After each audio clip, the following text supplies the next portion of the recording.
एक बार एक बस्ती में मनोहर नाम का लड़का अपनी माँ ललिता और उसकी बहन छुटकी के साथ रहता था। मनोहर बहुत मेहनती लड़का था। वो हमेशा दूसरों की मदद किया करता था। मनोहर की माँ बीमार रहती थी। उसकी बहन घर का सारा काम करती थी। मनोहर मजदूरी करके अपना गुजारा करता था। एक दिन, माँ, मैं इतनी मेहनत करता हूँ, फिर भी बस 2 वक्त का खाना ही हो पाता है। बेटा, हमें कम से कम 2 वक्त का खाना तो नसीब होता है।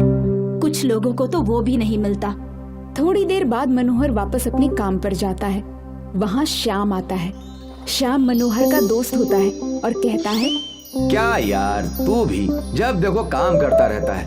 क्या करूँ, मुझ पर एक बहन और माँ की जिम्मेदारी है। तेरी तरह मैं अपने पिताजी के पैसों पर ऐश नहीं करता। श्याम मुंह बना के वहाँ से चला जाता है। श्याम स्वभाव से बहुत चालाक था। मनोहर ये बात जानता था क्योंकि दोनों बचपन से ही साथ बड़े हुए थे। मनोहर उसे अपना दोस्त मानता था, पर श्याम ऐसा नहीं था। शाम को मनोहर घर लौटता है। माँ, खाना लगा दो, बहुत भूख लगी है। लाई बेटा। ललिता खाना लेकर आती है और कहती है, बेटा, चुटकी अब बड़ी हो गई है, कब तक उसे घर बिठाए रखेंगे? अब उसकी शादी करा देनी चाहिए। माँ, मैं भी यही चाहता हूँ, पर क्या करूँ, इतने पैसे ही नहीं हैं जो इसकी शादी करा पाऊँ। खाना खाकर मोहन और उसकी माँ दोनों सोने चले जाते हैं। मोहन को पूरी रात नींद नहीं आती है। मनोहर एक सपना देखता है कि उसके पास बहुत सारा पैसा आ गया है और वो बहुत अमीर आदमी बन गया है। सुबह उठकर वो सारी बातें माँ को बताता है। माँ, मैंने सपना देखा कि हम बहुत अमीर आदमी बन गए हैं। बेटा, ऐसा सच में नहीं होता है, इसलिए तो इसे सपना कहते हैं। माँ की बात सुनकर मनोहर अपने काम पर चला जाता है और रास्ते में चलते चलते सोचता है, ऐसे मजदूरी करते करते तो मैं सिर्फ 2 वक्त का खाना ही खा सकता हूँ। मुझे तो कुछ पैसे जमा करके छुटकी की शादी भी करनी है। तभी उसकी नजर एक ऑटो पर पड़ती है जो गांव के ही आदमी की थी और वो आदमी अच्छा जीवन जी रहा था। तभी मनोहर भी एक ऑटो लेने का सोचता है। इतने पैसे कहाँ से आएंगे? एक काम करता हूँ, श्याम से उधार ले लेता हूँ और उसे धीरे धीरे लौटा दूंगा। ऐसा सोचकर मनोहर श्याम के पास जाता है और उसे सारी बात बताता है। श्याम, मुझे कुछ पैसे उधार चाहिए, मैं तुम्हें धीरे धीरे लौटा दूंगा। श्याम, तुम भी यार कैसी बात करते हो? तुम्हारे लिए तो कुछ भी। कल सुबह तुम मेरे साथ पिताजी के पास चलना। ऐसा कहकर श्याम घर जाके पिताजी को बोलता है, पिताजी, मैं मनोहर के साथ आपसे पैसे उधार मांगने आऊंगा। वो जितने पैसे मांगेगा आप उसका आधा ही देना और कोई बहाना बनाकर उसे मना कर देना। हाँ, एक बात और, ब्याज भी लगाना। ऐसा कहकर सुबह श्याम मनोहर के पास जाता है। मनोहर, चलो पिताजी से पैसे ले आते हैं। दोनों श्याम के पिताजी के पास पहुंचते हैं। श्याम के पिताजी वैसा ही करते हैं जैसा श्याम ने उन्हें कहा था। श्याम, मैंने जितने पैसे मांगे थे तेरे पिताजी ने तो उसका आधा ही दिया है। अब ऑटो कैसे आएगा? देख मनोहर, तुझे तो पता है मेरे पास कुछ है नहीं, जो है सब पिताजी का है। मैंने तो उन्हें कहा था तुझे पैसे देने को, पर क्या करूं, उन्होंने तुझे आधे ही पैसे दिए। तो श्याम, तू मन छोटा मत कर, तूने अपनी तरफ से कोशिश तो की। ये सुनकर श्याम मन ही मन में खुश होता है और सोचता है, वाह, इसके सामने अच्छा भी बन गया और पूरे पैसे भी नहीं देने पड़े। अब एक काम करता हूँ, मैंने जो बहुत कम दाम में खटारा ऑटो खरीदा था वो मनोहर को इन पैसों में दे देता हूँ। दोनों अपने अपने घर चले जाते हैं। मनोहर बहुत उदास होता है। उधर श्याम बहुत खुश होता है और सोचता है, कल उस खटारा ऑटो को मनोहर को बेवकूफ बनाकर बेच दूंगा और उससे वो सारे पैसे ले लूंगा जो उसने उधार लिए हैं। उसके पास कोई काम भी नहीं है और फिर वो समय पर पैसे नहीं दे पाएगा और ब्याज भरता रहेगा। पिताजी तो मुझे निकम्मा बोलते हैं, उन्हें भी पता चल जाएगा कि मैं कितना समझदार हूँ। भाई मनोहर, मुझे बहुत बुरा लगा कि तू ऑटो नहीं खरीद पाया। मैं तेरी मदद करना चाहता हूँ, पर कैसे? मेरे पास एक पुराना ऑटो है, तू उसे मुझसे खरीद दे। ये सुनकर मनोहर बहुत खुश होता है और दोनों श्याम के घर पीछे मैदान में जाते हैं जहाँ ऑटो थी। मनोहर ऑटो देखकर कहता है, अरे श्याम, ये ऑटो तो बहुत खटारा है। अरे नहीं यार, ये यहाँ रखा है, रखे रखे ऐसा हो गया है। तू उसकी मरम्मत और सफाई करवा लेना। मनोहर के पास और कोई दूसरा उपाय नहीं था। उसकी मजदूरी भी छूट गई थी। वो ऑटो शाम से खरीद लेता है और घर आ जाता है। ये क्या खटारा ऑटो लाया है? माँ, और कुछ उपाय नहीं था, उन पैसों में यही ऑटो आ पाया। अब मनोहर को भी माँ की बात सच लगती है और वो सोचता है, अब क्या करूँ, श्याम ने ऐसा क्यों किया? सुबह मनोहर ऑटो को मैकेनिक के पास ले जाता है। मैकेनिक देखता है और वो बोलता है, ये ठीक नहीं हो सकता, ये तो एकदम कबाड़ है। ये सुनकर मनोहर बहुत उदास हो जाता है।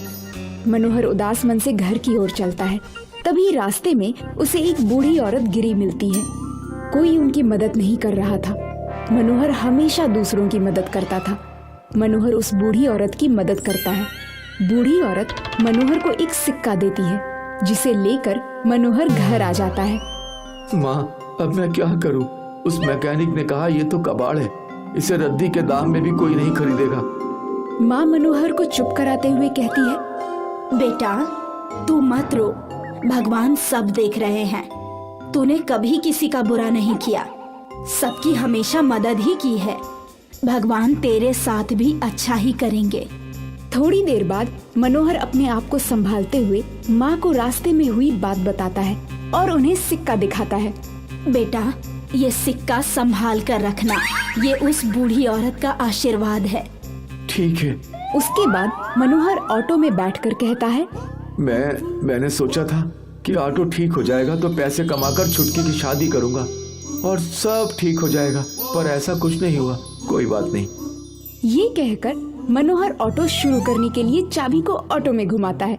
तभी ऑटो एक गोल्डन ऑटो में बदल जाती है, जिसे देखकर बाहर खड़ी माँ कहती है, बेटा मनोहर देख, ये ऑटो तो गोल्डन ऑटो में बदल गया। मनोहर ऑटो से बाहर निकलकर कहता है, माँ, ये तो पूरे सोने के ऑटो में बदल गया, ये कैसे हो सकता है? तभी सामने वही बूढ़ी औरत वहाँ पर आ जाती है। मनोहर, तुम बहुत अच्छे हो, तुम हमेशा दूसरों की मदद करते हो और ये उसी का फल है। ये कहकर बूढ़ी औरत गायब हो जाती है। मैं कहती थी ना, भगवान सब देख रहे हैं। हाँ माँ, तुम ठीक कहती थी। मनोहर उस गोल्डन ऑटो को बेचकर बहुत अमीर आदमी बन जाता है और अपनी बहन की शादी भी करा देता है। अब उसके सारे दुख दूर हो जाते हैं और वो खुशी खुशी अपनी माँ के साथ रहने लगता है। बंटी, सोनू और बिट्टू अच्छे दोस्त होते हैं। तीनों में हमेशा प्यार मोहब्बत झगड़ा होते रहता है, लेकिन फिर भी तीनों आपस में मिलजुल कर रहते हैं, एक दूसरे की मदद करते हैं और जरूरत पड़ने पर एक दूसरे के साथ खड़े रहने से भी नहीं चूकते। यार बहुत दिन हो गए, कुछ हंगामा नहीं किया है। पिछली बार का याद है ना, रमेश चाचा जी के बाल में लगने वाले तेल को फेविकोल से बदल दिया था। उसके बाद उन्हें अपना पूरा बाल मुड़वाना पड़ा था। वो कैसे भूल सकते हैं? उसके बाद रमेश काका ने पूरे 1 महीने तक अपने बालों पर हमसे चंपी करवाई थी। ये तीनों की शैतानी से पूरा गांव परेशान रहता था। तीनों जितने शैतान थे उतने ही समझदार भी। हमेशा अपनी बुद्धि किसी शैतानी पर लगाते थे, जिस वजह से कुछ न कुछ उल्टा हो जाता था और ये तीनों मुसीबत में फंस जाते थे। नया साल आने वाला है, इस बार कुछ हटके और जबरदस्त करना चाहिए, जिससे पूरे गांव वाले सालों तक याद रखें। हाँ सही कहा तुमने, लेकिन ऐसा क्या कर सकते हैं अब? क्यों ना हम मेले का आयोजन करें, जिसमें हम कुछ पुरानी चीजों को नया बनाकर बेचेंगे। वाह क्या आइडिया है! इस मेले में हम अपने पुराने खिलौनों को मरम्मत कर उसे नया बना देंगे और उससे जो भी कमाई होगी हम उसे किसी अच्छे काम में लगाएंगे। हाँ ये अच्छा रहेगा और बहुत मजा भी आएगा। तीनों मेले की तैयारी में लग जाते हैं। सभी अपने अपने घर में जाकर पुराने खिलौने, टूटे बर्तन और अपनी सारी पुरानी चीजें इकट्ठा करने लगते हैं।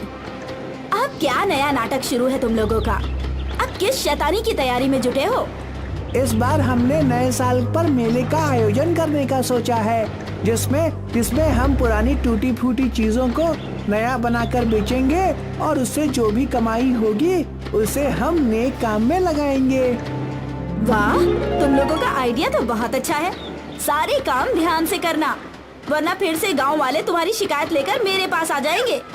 इस बार ऐसा कुछ नहीं होगा, मैं हूँ ना, सब संभाल लूंगा।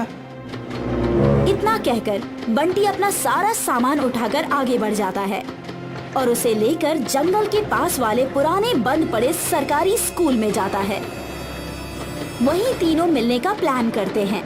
थोड़ी देर में सभी अपने घर से कबाड़ी उठाकर ले आते हैं। अरे अब हमारे पास बहुत सारा सामान हो गया है, हमें इनसे कुछ नया बनाने की कोशिश करनी चाहिए ताकि लोगों को पसंद आए और वो इसकी कीमत देकर खरीदें। हाँ सही कहा तुमने, तुम बिल्कुल चिंता मत करो, हमारी इस बार की न्यू ईयर मेला पार्टी एकदम सुपर डुपर हिट होगी। हमें मेले में लोगों को आकर्षित करने के लिए कुछ नया और अनोखा करना चाहिए ताकि हमारे मेले की खबर दूर दूर तक फैल जाए। तीनों कबाड़ी से कुछ नया और अनोखा बनाने में लग जाते हैं, जैसे पुराने टूटे खिलौनों से प्लांट पोट, पुराने कपड़ों से रुमाल, पुरानी जुराबों से टोपी। धीरे धीरे मेले का दिन नजदीक आने लगता है। उसी गांव में पिंकू और उसकी टोली रहती थी। सुना है बंटी और उसकी टोली नए साल में कोई मेले का इंतजाम कर रही है। हाँ, और सभी जोर शोर से तैयारी पर भी लगे हैं। अगर ऐसा ही चलता रहा तो उसकी टोली पूरे गांव में फेमस हो जाएगी। हमें कुछ भी करके उनका ये मेला फ्लॉप कराना होगा। पिंकू और टिंकू चुपके से बंटी और उसके टोली पर नजर रखते हैं और उनके मेले की तैयारी देखकर जल उठते हैं। अगर ये लोग ये मेला करने में सफल रहे तो हमारी बहुत बदनामी होगी। क्यों ना आप उसे चैलेंज करें और कुछ दूसरा अनोखा काम करें जिससे गांव वाले आपकी तारीफ करें। हाँ, ये अच्छी तरकीब है। पिंकू गांव वालों को आकर्षित करने के लिए तरह तरह की मिठाइयाँ, कलरफुल कॉफी और कई प्रकार की चॉकलेट बनाकर तैयार कर लेता है। अब देखते हैं बंटी और उसकी टोली का मेला कैसे कामयाब होता है। पिंकू मेले वाले दिन बंटी के ठीक सामने अपने खाने का स्टॉल लगाता है और लोगों को बंटी के स्टॉल पर जाने से रोकता है।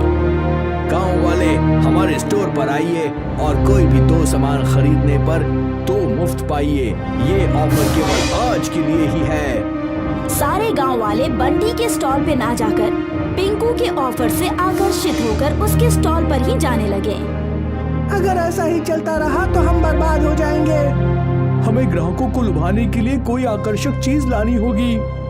तुम लोग चिंता मत करो, इस प्रॉब्लम को मैं संभाल लूंगा। बिट्टू फौरन जाकर कुछ कोका कोला की बोतल ले आता है और सारा कोका कोला फ्रिज में रखकर उसका बर्फ बना देता है और उस कोका कोला का विशाल स्नो स्लाइडर बनाता है और उसे अपनी स्टॉल के बाहर लगा देता है। लोग विशाल कोका कोला स्नो स्लाइडर को देखकर बहुत ही आकर्षित होते हैं और बंटी और उसकी टोली के स्टॉल पर जाने लगते हैं। वाह, तुमने तो कमाल कर दिया। तुम्हारा ये विशाल कोका कोला स्नो स्लाइडर का आइडिया बहुत ही जबरदस्त है। इसे देखने दूर दूर से लोग आ रहे हैं, इस विशाल कोका कोला स्नो स्लाइडर का मजा उठा रहे हैं। अब हमारे मेले का सारा सामान आसानी से बिक जाएगा और हम जिस नेक काम के लिए पैसे का इंतजाम कर रहे हैं उसमें कोई बाधा नहीं आएगी। हाँ, सही कहा तुमने, अच्छा करने वालों के साथ हमेशा अच्छा ही होता है। धीरे धीरे गांव के सारे लोग और आसपास के गांव के लोग भी बंटी के स्टॉल पर आने लगते हैं और विशाल कोका कोला स्नो स्लाइडर का आनंद उठाने लगते हैं। पिंकू और उसकी टोली ये देखकर पूरी तरह जल जाते हैं। हमने कितनी कोशिश की थी इस बंटी और उसकी टोली का प्लान फ्लॉप करने की, लेकिन वो लोग हमेशा जीत जाते हैं। अरे वो छोड़ो, मुझे भी विशाल कोका कोला स्नो स्लाइडर के मजे उठाने हैं। चलो हम भी चलकर बंटी और उसकी टोली के मेले में शामिल हो जाते हैं। विशाल कोका कोला स्नो स्लाइडर की तारीफ तो मैंने भी बहुत सुनी है। चलो मैं भी उसका आनंद उठाने चलता हूँ। पिंकू और टिंकू भी बंटी और उसकी टोली के स्टॉल पर जाते हैं और विशाल कोका कोला स्नो स्लाइडर का मजा उठाने लगते हैं। नेक काम में की गई बाधा का परिणाम हमेशा बुरा होता है।